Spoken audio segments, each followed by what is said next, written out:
suara, satu perubahan. Assalamualaikum warahmatullahi wabarakatuh. Salam sejahtera bagi kita semua. Salam, Om Swastiastu, Namo Buddhaya, salam kebajikan.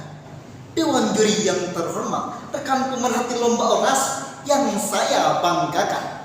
Saya Indonesia, kalian Indonesia, kita semua Indonesia. Perkenalkan, nama saya Muhammad Widadun Niam dari Universitas Trunojoyo Madura akan menyampaikan sebuah orasi dengan judul Peran Aktif Mahasiswa dalam Mengawasi Pesta Demokrasi 2024 yang tentunya akan saya sampaikan dengan retorika yang lugas serta fakta yang jelas agar kita dapat memahami urgensi peran mahasiswa dalam ikut serta mengawasi pesta demokrasi nanti. Saudara-saudaraku, sebuah negara demokrasi memiliki relasi yang sangat erat dengan penyelenggaraan pemilu, di mana pemilu tersebut menjadi satu indikator penting dalam praktik demokrasi di suatu negara. Pemilu menjadi sarana untuk menyeleksi dan melahirkan para pemimpin pemerintah yang demokratis, yang hal itu dapat diwujudkan oleh penyelenggaraan pemilu yang bersikap netral, terbuka, dan akuntabel. Pemilu tahun 2024 tentunya akan menyita banyak perhatian masyarakat karena pemilu tersebut menjadi pemilihan pertama yang terbesar di Indonesia. Selain itu, pelaksanaannya juga memakan anggaran yang tidak kecil. Dilansir dari kompas.com bahwasanya alokasi anggaran pemilihan umum pemilu 2024 mencapai 76,6 triliun rupiah. Saudara-saudaraku, adapun yang turut menjadi perhatian pemilu pada tahun mendatang adalah mengenai peran dan partisipasi mahasiswa dalam seluruh rangkaian proses penyelenggaraan pemilu. Mahasiswa harus menjadi mitra kritis kebijakan pemerintah dan tentu juga menjadi pemilih kritis kebijakan pemerintah yang ideal dalam pemilihan nanti. Peran ini harus dipastikan dapat berlangsung baik dalam menyambut pesta demokrasi terbesar di Indonesia nantinya.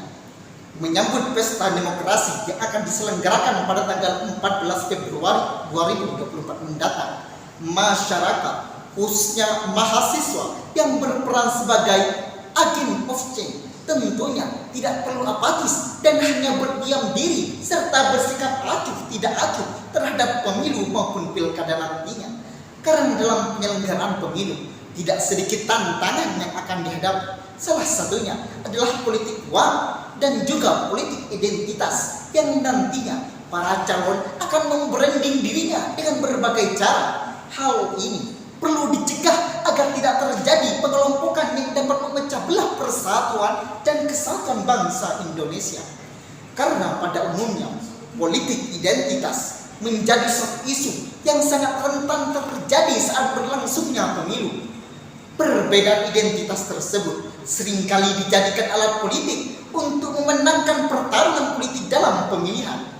Oleh karenanya, mahasiswa diharapkan dapat berpartisipasi sebagaimana dalam pengawasan yang baik agar terciptanya penyelenggaraan pemilu yang tidak bertentangan terhadap nilai-nilai asas demokrasi, yaitu pemilu yang adil, langsung, umum, bebas, rahasia, dan jujur.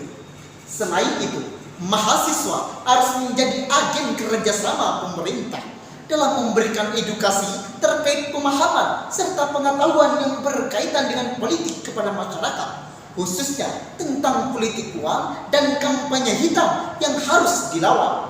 Masyarakat harus menyadari bagaimana bangsa Indonesia mendapat pemimpin yang tepat pada pemilu 2024 nanti.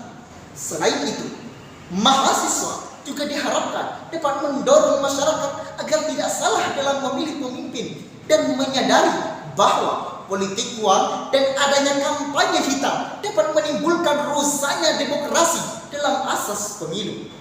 Dengan adanya peran mahasiswa yang ikut andil dalam pemilu nantinya, diharapkan dapat menciptakan pemilu yang bersih dan berkualitas, yang nantinya akan melahirkan pemimpin yang hebat, berintegritas, dan merakyat.